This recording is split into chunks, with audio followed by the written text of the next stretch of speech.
বৰপেটাত ইথু senior secondary ছাত্ৰী সায়েস্তা আফসানা ৰশিদৰ সাফল্য আজি ঘোষণা কৰা উচ্চতৰ মাধ্যমিক চূড়ান্ত পৰীক্ষাৰ বিজ্ঞান শাখাত 92.4% নম্বৰ লাভ কৰি বৰপেটাৰ ইথু সিনিয়ৰ সেকেন্ডাৰি শিক্ষানুষ্ঠানলৈ সুনাম কঢ়িয়াই আনিলে সায়েস্তা আফসানা ৰশিদে বৰপেটাৰ ভেল্লা উচ্চতৰ মাধ্যমিক বিদ্যালয়ৰ উদ্ভিদ বিজ্ঞানৰ বিষয় শিক্ষক আব্দুল ৰশিদ আলী কন্যা সায়েস্তা আফসানা ৰশিদৰ ভৱিষ্যতে এগৰাকী চিকিৎসক হোৱাৰ মন আছে। উল্লেখযোগ্য যে বৰপেটাৰ ব্যক্তিগত খণ্ডৰ শিক্ষানুষ্ঠান ইথু সিনিয়ৰ সেকেন্ডাৰিৰ পৰা এইবাৰ 102গৰাকী ছাত্ৰ ছাত্ৰীয়ে উচ্চতৰ মাধ্যমিক চূড়ান্ত পৰীক্ষাত অৱতীৰ্ণ হৈছিল আৰু আটাইকেইগৰাকী ছাত্ৰ ছাত্ৰীয়ে উত্তীৰ্ণ হয়। ইয়াৰে এগৰাকীয়ে ডিষ্টিংশ্যন, 4গৰাকীয়ে ষ্টাৰ আৰু 40গৰাকীয়ে প্ৰথম বিভাগত উত্তীৰ্ণ হয়। News desk report, Republic news. বহুত ভাল লাগিছে, ইমানখিনি মাৰ্ক পাবলৈ সক্ষম হৈছোঁ, তো ভাল লাগিছে বহুত।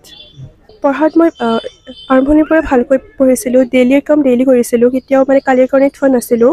আৰু মই এইটোৱে ভাবোঁ যে যদি সময়ৰ কাম সময়তে কৰা হয় দেন ডেফিনেটলি চবেই এটা ভাল ৰিজাল্ট পাব পাৰে।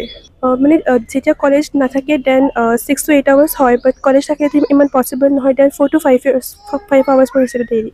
ফাৰ্ষ্ট মই আল্লাহৰ ওচৰত কৃতজ্ঞ হৈছোঁ, আৰু secondly my teachers and also' my parents, they have been always supporting me all the time through their mentorship and guidance. Talking about the teachers in this college, each and everyone is very hardworking. And they always motivated me to keep going on. Talking about, I would like to mention some special names like our respected Major Sir.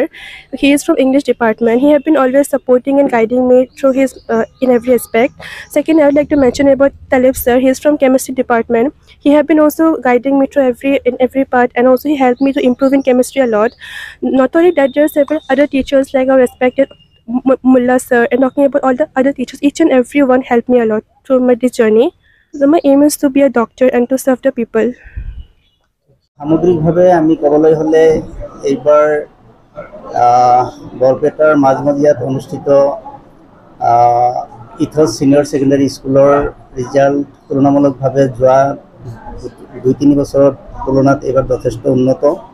আমাৰ এইবাৰ distinction যদিও এটা হয়তো distinction তুলনামূলকভাৱে যোৱাবাৰতকৈ এটা কমি গ'ল, কিন্তু কমি গ'লেও পাৰ্চেণ্টেজৰ ফালেৰে আমি যথেষ্ট আগবাঢ়ি গৈছোঁ। আমাৰ 92.8% পাই ডিষ্টিংশ্যন পাইছে এজন, আৰু ষ্টাৰ আছে এইবাৰ 4জন। ফাৰ্ষ্ট ডিভিজন আছে আপোনাৰ 38 আৰু ছেকেণ্ড ডিভিজন আছে 64। অল টুগেডাৰ আমাৰ এপিয়াৰ হৈছিল 102ৰ ভিতৰত, আমাৰ ফাৰ্ষ্ট ডিভিজন 38 আৰু ছেকেণ্ড ডিভিজন 64, 100% পাছ। তো আমি আমাৰ অনুষ্ঠানৰ তৰফৰ পৰা আমি আচলতে আজিৰ এই হাইস্কুল অসম উচ্চতৰ মাধ্যমিক বিদ্যালয়ৰ যিটো ৰিজাল্ট ঘোষণা হ'ল, এই ৰিজাল্টত আমি আমাৰ তৰফৰ পৰা যথেষ্ট আনন্দিত আৰু আপ্লুত হৈছোঁ। তো আশা ৰাখিছোঁ যে আগত দিনত আমাৰ ইয়াতকৈ আৰু ভাল সুফল আমি পাম।